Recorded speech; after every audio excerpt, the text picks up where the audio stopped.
하겠습니다. 아까도 말씀드렸지만 우리가 어떤 인생의 중요한 결정을 해야 될 때 어떻게 결정하는 것이 신앙인으로서 올바른 일이냐. 오늘 다윗의 모습을 보면서 다윗이 결정했던 모습, 또 그것을 통해서 하나님께서 다윗을 보호하시고 인도하시는 그런 일들을 우리가 오늘 사무엘상 24장 1절부터 14절까지의 말씀을 통해서 방금 함께 봉독했습니다. 이 봉독하는 가운데 주시는 이 말씀을 우리의 삶 속에 조금 잘 적용하면 우리의 삶 속에서 어떤 일을 결정해야 되는 그 순간에 이렇게 다윗처럼 잘 결정하셔서 하나님의 은혜와 사랑을 누리시는 우리 새샘의 성도가 되시기를 부탁드립니다. 그러기 위해서 우리가 첫 번째 어떤 결정의 순간에 무엇을 하셔야 되냐? 기도를 하셔야 한다는 거예요. 먼저 기도하셔야 돼요. 우리가 힘든 상황에 결정을 할 때요, 사람들의 조언을 참 많이 구합니다. 특별히 지인들이나 전문가들의 조언을 받으려고 많이 조언을 구할 때가 있습니다. 저도 목회를 하면서 때로는 어떤 큰 일을 결정해야 될 때 제가 이렇게 개인적으로 생각하는 멘토 목사님이 계세요. 그 목사님께 전화해서 연락하고 묻습니다. 그런데 그거보다 우리가 먼저 해야 될 일이 있는데 그것이 바로 뭐냐면 오늘 말씀처럼 기도하라는 거예요. 하나님께 기도하는 일을 먼저 하셔야 되는 거예요. 왜냐하면 우리가 잘 아는 전문가들이나 우리보다 경험이 많은 분들, 또 내가 내 마음을 다 이야기하고 충분히 이해할 수 있는 사람들이 나에게 좋은 말을 잘 전해줄지라도 그것이 완벽한 답은 될 수 없다는 거예요. 완벽한 답을 주실 수 있는 분은 오직 한 분밖에 없는데 그분이 바로 하나님이시라는 거예요. 그렇기 때문에 우리가 그 하나님을 온전히 믿고 하나님께 결정의 순간에 결정을 해야 될 때 잘 알지 못할 때 하나님께 기도하는 일을 먼저 하셔야 합니다. 오늘 말씀해 보게 되면 다윗이 도망자 신세예요. 사울이 다윗을 죽이려고 막 눈에 혈안이 돼서 찾고 있었는데 다윗이 자기의 몸을 잘 감추고 있었어요. 그런데 들려지는 소식이 하나 있는데 블레셋 사람들이 그일라라고 하는 성의 사람들을 쳐서 그들이 먹어야 될 것들을 양식을 싹 뺏어서 약탈해 간 거예요. 그 얘기를 들었는데 다윗이 지금 도망자 신세입니다. 그일라 사람들이 블레셋의 침범을 받아가지고 많은 어려움을 당하고 있다는 소식을 들었을 때 도망자 신세이기 때문에 나설 필요가 없어요. 근데 다윗의 마음은 불편했어요. 이스라엘 같은 같은 민족이 이렇게 고난을 당하고 있는데 내가 그 근처에 있는데 가만히 있는 게 맞는 것인지, 도망자 신세에서 가만히 있어야 되는 게 맞는 것 같은데 그래도 그 그일라 성에 있는 사람들이 고통을 당한다고 하니까 마음이 너무 불편한 거예요. 그래서 다윗이 결정한 것이 무엇이냐면 하나님께 기도하기로 결정을 합니다. 우리 2절 말씀 우리 함께 봉독하겠습니다. 2절 말씀 시작.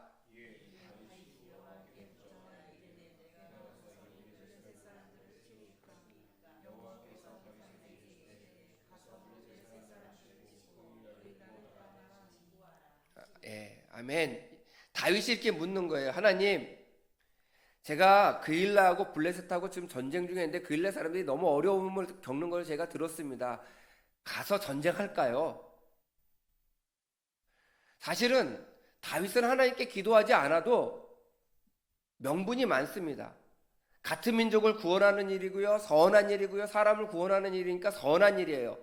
하나님께서는 선한 일은 무조건 지지하실 거야 라고 기도하지 않고 그 일을 실행할 수도 있었을 겁니다. 근데 다윗은 그렇게 하지 않아요. 기도해요. 당연한 일 같은데 하나님께 기도합니다. 하나님, 그일라하고 블레셋하고 전쟁을 하는데 제가 가서 그일라 사람들을 도울까요? 그들과 함께 전쟁할까요? 라고 물었더니 하나님께서 뭐라고 이야기하냐면 블레셋을 치고 그일라를 구원하라, 가서 전쟁하라 이거예요. 선한 일이기 때문에 그 응답을 받았을 때 다윗이 가자고 그 자기를 따르는 600명의 사람들에게 이야기합니다. 그랬더니 그 사람들이 뭐라고 이야기하냐면 우리 3절 말씀 우리 함께 봉독하겠습니다. 3절 말씀 시작. 다윗의 사람들이 그에게 이르되 보소서 우리가 유다에 있기도 두렵거든 하물며 그일라에 가서 블레셋 사람들의 군대를 치는 일이까 한지라. 아멘. 이 말씀이 무슨 말씀이냐면 다윗이 지금 유다 광야라고 하는 곳에 있어요. 그러니까 제가 쉽게 말씀을 드리면 서울에 사울 왕이 있고요. 지금 다윗은 저기 분당이나 동탄쯤에 있는 거예요. 우리나라 지역으로 이야기하면 분당이나 동탄쯤에 있는데 전쟁은 어디서 났냐면 과천에서 난 거예요. 그러니까 서울하고 더 가까워졌죠. 그런데 동탄쯤 잘 숨어 지내다가 과천에 와서 전쟁이 나면 그 소문이 사울에게 들어갈 거 아니에요, 당연히. 그러면 서울과 가깝기 때문에 사울이 다윗을 쫓아오기가 훨씬 더 수월할 거고 가깝기 때문에 소문이 들렸기 때문에 빨리 사울이 대체해서 다윗이 잡힐 확률이 훨씬 더 높은 거예요.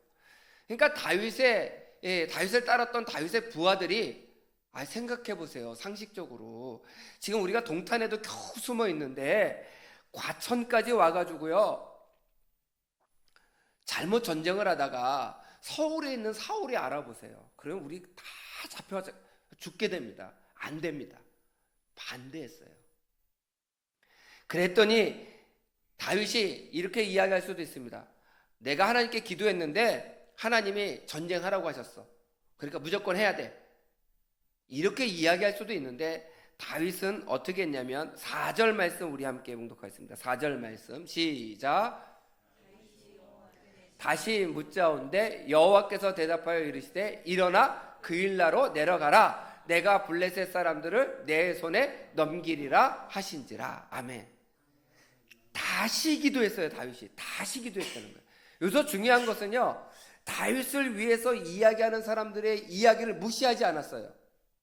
그 이야기를 충분히 듣고 그렇구나, 그게 일리가 있구나, 틀리지 않는 얘기구나. 그러나 일리도 있고 나를 위해서 하는 얘기고 틀리지 않는 이야기지만 그래도 한 번 더 하나님께 물어야지. 그리고 다시 하나님께 묻는 거예요. 그리고 나서 하나님께 응답을 받습니다. 가서 그일라를 구원하라. 그리고 이야기합니다. 다윗이 자기를 따른 600명의 사람들에게 이야기하는 거예요. 뭐라고 이야기하냐?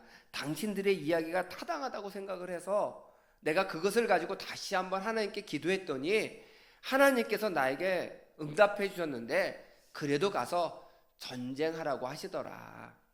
그러니까 갑시다. 그러면 다윗을 따랐던 600명의 사람들은 무슨 생각을 하느냐? 다윗이 우리 얘기도 들었구나. 무시한 게 아니라 우리 얘기도 들었는데 하나님께 한 번 더 기도해 봤더니 하나님께서 하라고 하신 대로 따르는 것이 맞다. 그래서 다윗과 그 600명의 사람들이 블레셋과 전쟁하기 위해서 그일라 성으로 가는 거예요.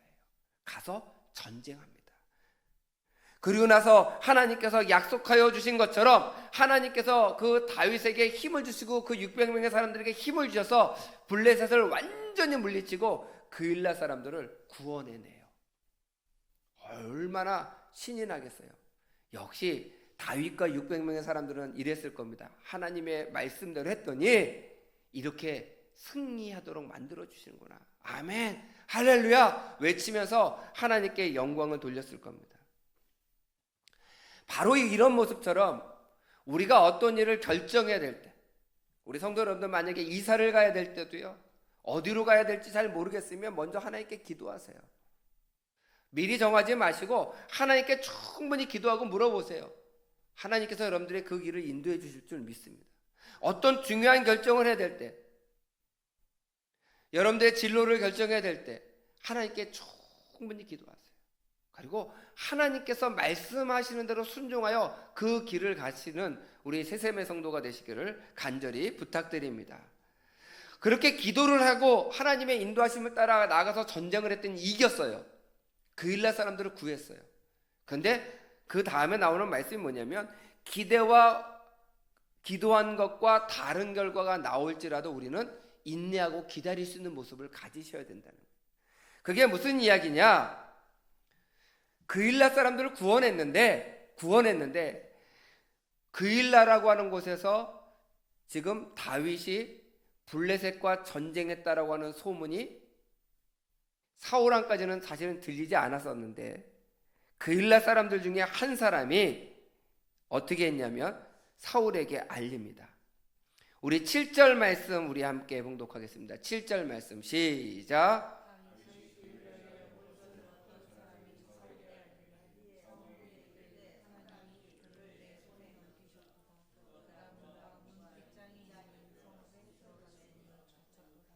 아멘.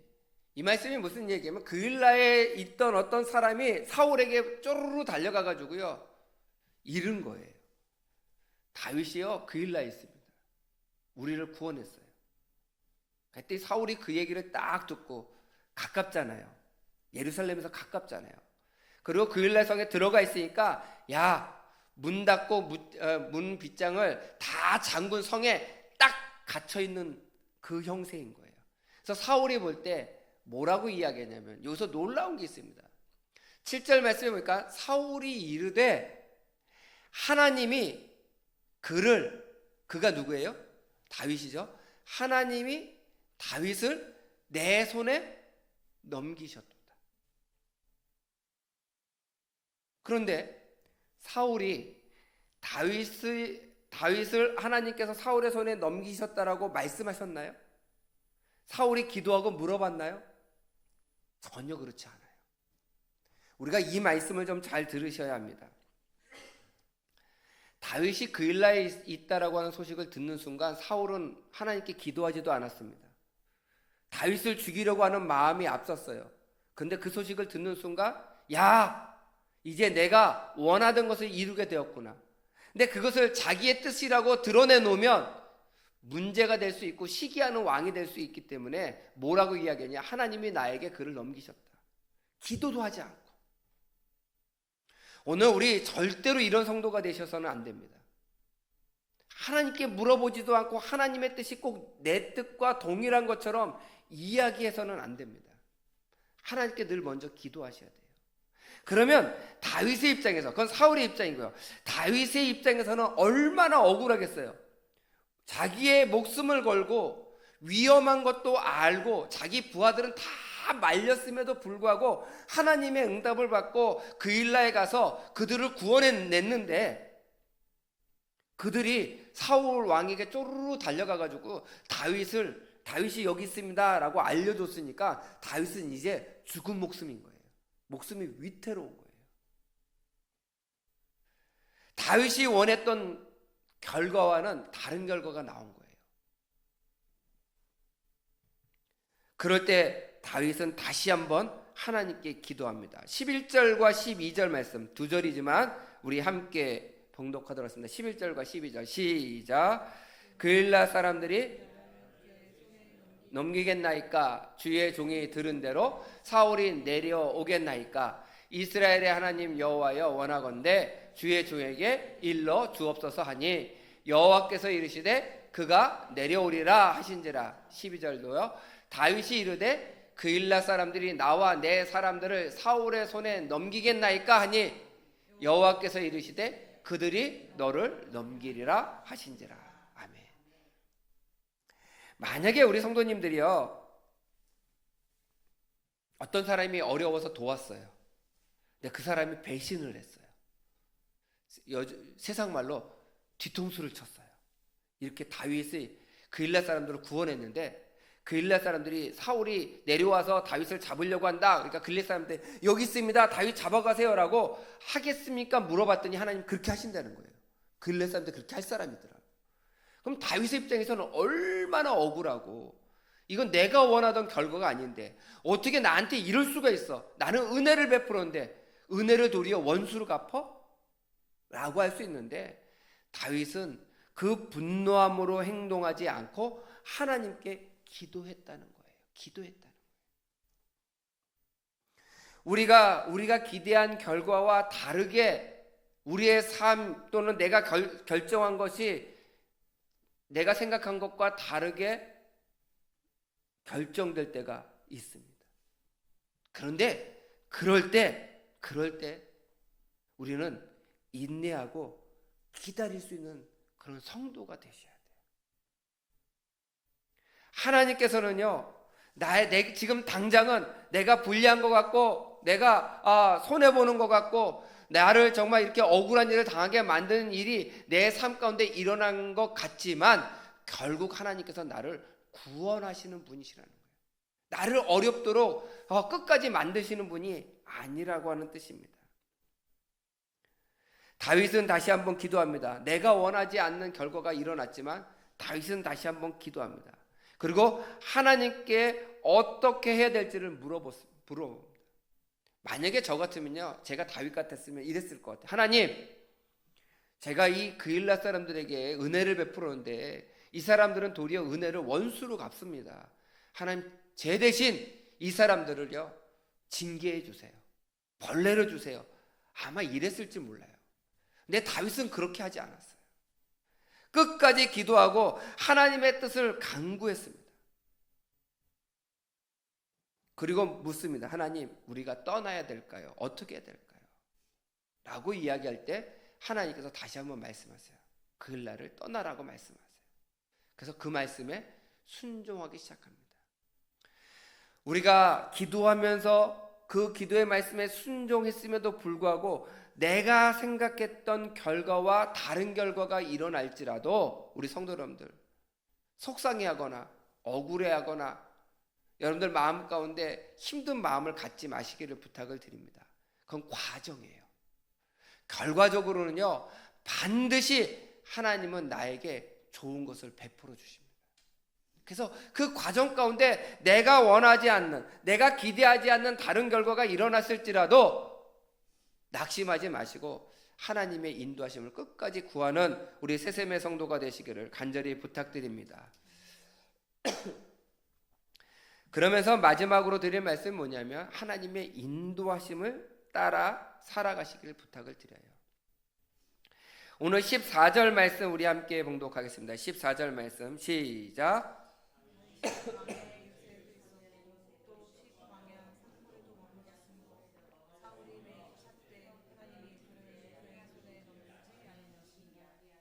아멘. 다윗의 입장에서는 이제 큰일 났어요. 빨리 도망가야 됩니다. 그래서 그일라에서 떠나기로 결심을 하고요. 떠났는데 14절 말씀에 보니까 광야의 요새에도 있었고 십광야 산골에도 머물렀고, 그러니까 이게 성경에 보게 되면 요새도 있었고 산골에도 머물렀고 그러니까 좀 편안하게 있었던 것처럼 보이지만 어디에 정착하지 못하고 매일매일 도망갔다는 얘기예요. 제가 아주 오래전에 성지순례를 간 적이 있습니다. 성지순례를 가면 특징이 하나 있어요. 그 특징이 뭐냐면 한 지역에서 이틀을 자는 경우는 하루도 없습니다. 매일 다른 곳에서 자야 돼요.